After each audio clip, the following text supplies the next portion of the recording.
Hello guys! What's up mga kabadas and welcome back to our YouTube channel, Badas Official.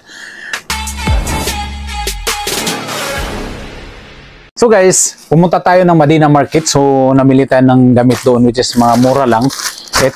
Itong plastic na isa. At saka ito plastic na isa. Guys. So unahin natin yung tag 10 dirhams. Meron akong nabiling na shirts. Ito. Tapos isang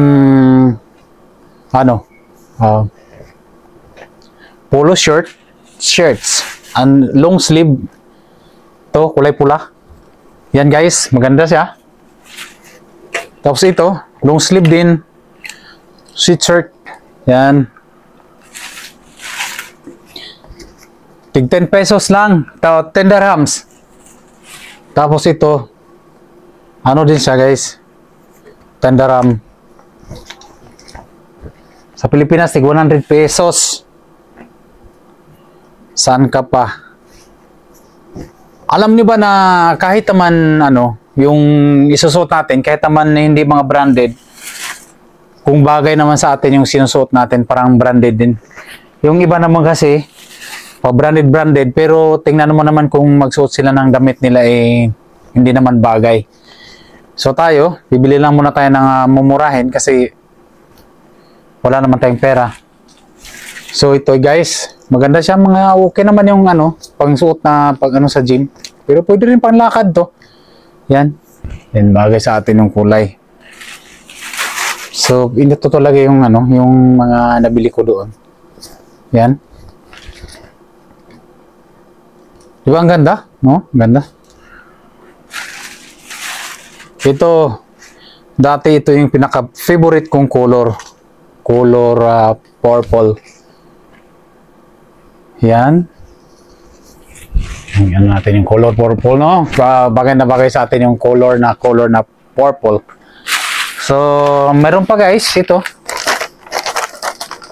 Ito, may siya, may price talaga to siya.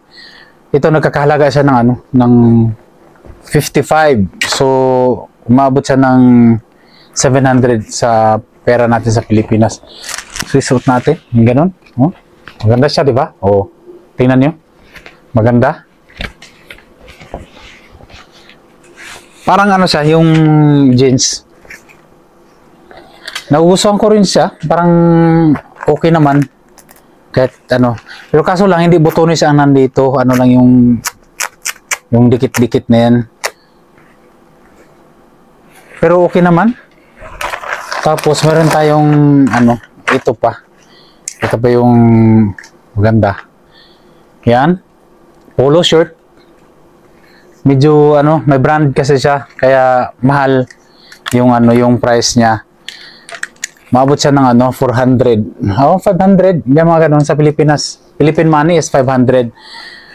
So meron pa tayong isa. May 700 din to. Hindi naman siya yung mga brand niya na mga Levi's, mga Adidas. Ito siya, may brand siya, pero hindi naman gaano ka popular yung brand niya. Pero actually, yung tela niya ay napakaganda sa balat, to. Hindi siya masakit, hindi basta nagugustuhan ko yung tela niya. Tapos kung isuot mo, kung halimbawa hawakan ka rito, para siyang madulas na malambot yung yung balat. Yung damit. Tapos ito may sweatshirt din. Yan. Sinukat ko talaga to guys, na yung sukat sa katawan ko, yung sweatshirt. Ito. Yan. Ang ganda, di ba? So ito yung siyang may brand na nabili ko doon sa Madina kanina. So yun lang muna. Nalaglag na naman yung natin, yung pambili natin ng sana. So guys, ibalik ko sa mesa ulit yung mga natin, yung nabili natin na damit. Yan. Dahan-dahan na tayo. Ito yung nabili ko ngayong damit guys. Tapos, tatanggalin ko yung mga tag niya at saka, lalaban natin yung natin, yung bagong nabiling damit.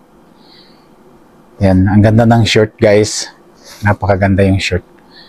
So much for that. Thank you for watching. Kung hindi ka pa nakasubscribe sa aking YouTube channel, don't forget to like, subscribe, and hit the bell icon para ma-notify ka kung meron akong mga video na bagong i-upload.